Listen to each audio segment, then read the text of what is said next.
What is going on, Jerome's? The Dirty Man is back in the chair, and we're not leaving. We ain't leaving. We ain't leaving until the Vikings win the Super Bowl in February. Actually, that's probably a lie. Anyway, we're back talking about the number one issue around the team, the Vikings. That, of course, is the offensive line. That, of course, is the question. What's going to happen at center? What's going to happen at right guard? But I feel a lot better after the offseason, after the organized team activities, after mandatory minicamp, that the Vikings, I feel like they do have a clear vision. I think they do have great leadership along the offensive line, although this ain't pooping on Phil Rauscher. I thought Phil Rauscher was fantastic last year. Wish him the best. He was a breath of fresh air from Dennison. Yes, but Chris Kuper is legit. Wes Phillips also has an offensive line background as the OC, and of course Kevin O'Connell, former quarterback. I think he knows the value of having a good offensive line and not having a lineman just bench pressed into your lap as a quarterback every single snap, right? So the plan, even though the Vikings, they didn't sign a premier center, they didn't sign J.C. Treader, they didn't draft a premier center in the draft either. They didn't take Linderbaum, etc. But they got a plan, they have a vision, and it's starting to come together. And we got to show some love to Chris Kuper, man. Chris Kuper, born and raised in Anchorage, Alaska, went to college in North Dakota, and whoo! He looks like Matt Burke's little brother. Like, if you told me that his name was Chris Kuper Burke, I'm in. I get it, man. And he just looks like a hard-boiled offensive line coach. Like, he's a guy, here's a guy who's going to be doing this until he's, 70? Probably. Learned from Mike Munchak, the legendary offensive line coach. So I think the Vikings are in pretty good shape. Also, he succeeded with the Broncos for a number of years as an undersized guard, just getting after it, primarily in an outside zone scheme. So he knows. He knows what the Vikings want to do. So big love there. And we updated the offensive line depth chart based on what's going on at OTAs, and we'll get through a full list. But basically Chris Reed pulling double duty, taking some first-team right guard snaps as well as some backup center snaps. Jesse Davis has been worked in the mix at the beginning of OTAs as well as in minicamp with first-team right guard. So I think that the Vikings are very much hedging their bets in case Bradbury doesn't get it going. But it is also clear that the Vikings think, mama, I can change him. That they think that they can get the best out of Garrett Bradbury going forward in year 4, even though they didn't pick up his 5th-year option.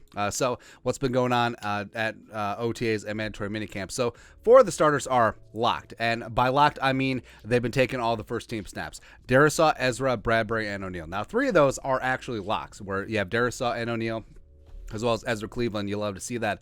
Bradbury, I wouldn't say that he's a lock, but he has taken all the first-team reps. But Chris Kuper had very high praise for Christian Darrisaw. Also, remember, this is the first offseason where he's going to be fully healthy and fully getting after it at OTA's minicamp as well as training camp. Brian O'Neal's already one of the best right tackles in the game. And Ezra, I think just another year after the position change, him coming in as a college left tackle, getting inside, getting acclimated, I think that he will quickly emerge as one of the most athletic as well as one more dynamic left guards out there.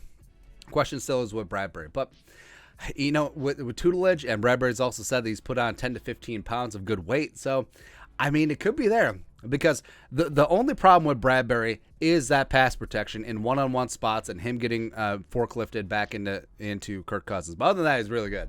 It's like the play at Ford's Theater. Other than that, Mrs. Lincoln, how was the play? But with Bradbury, he's great as a run blocker. He's great at coordinating things. He's great as a leader at the pivot position, calling out pass protections, etc. So everything else about him screams a very solid center. And if he can fix that one thing that's kind of important for the Vikings passing game and Vikings offense, they'll be good to go.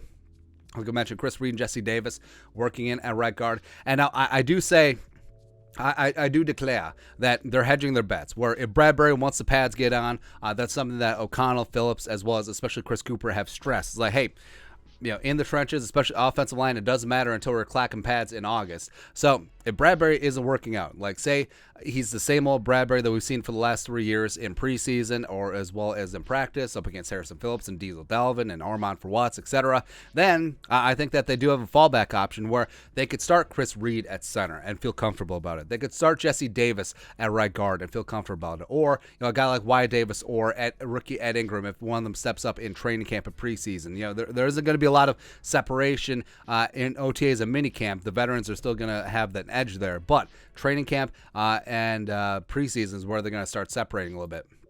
You got Austin Schlottman also working in as center 3. Now, this is important because new regime, new coaches coming in, sometimes they bring along their own guys. And you've seen this with Austin Schlottman coming over from the Broncos, where, of course, he had ties with Chris Kuper, as well as running backs coach and run game coordinator Curtis Motkins. So Schlottman getting some work at center, I wouldn't discount him. I think that he has a very good chance of making the roster. I think him being a veteran as well as being versatile, can play multiple positions, I think that he may have an edge. And it could be a spot, too, where, say, Chris Reed does start, and maybe Schlottman makes the roster as the backup center or de facto on the 53.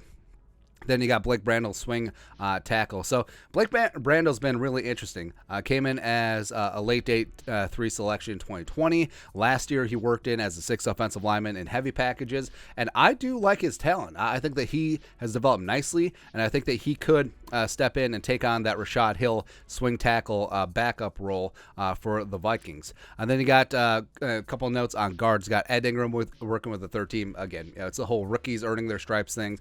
Really, it's only Lewis Seen as a rookie getting some work with the ones, but it is what it is there.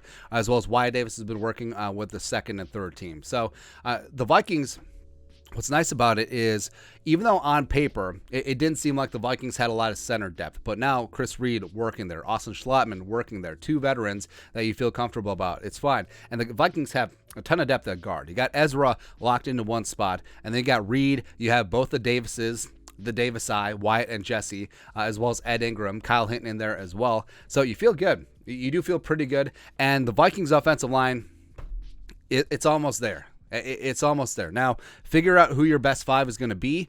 Get them out there. And guess what? If someone's not performing, don't be afraid to yank them. I don't want this to be like previous seasons where Oli Udoh was stinking up the place and didn't get benched, or Dakota Dozier was stinking up the place and didn't get benched, or Elfline was stinking and didn't get benched, or Samia, or whoever, right?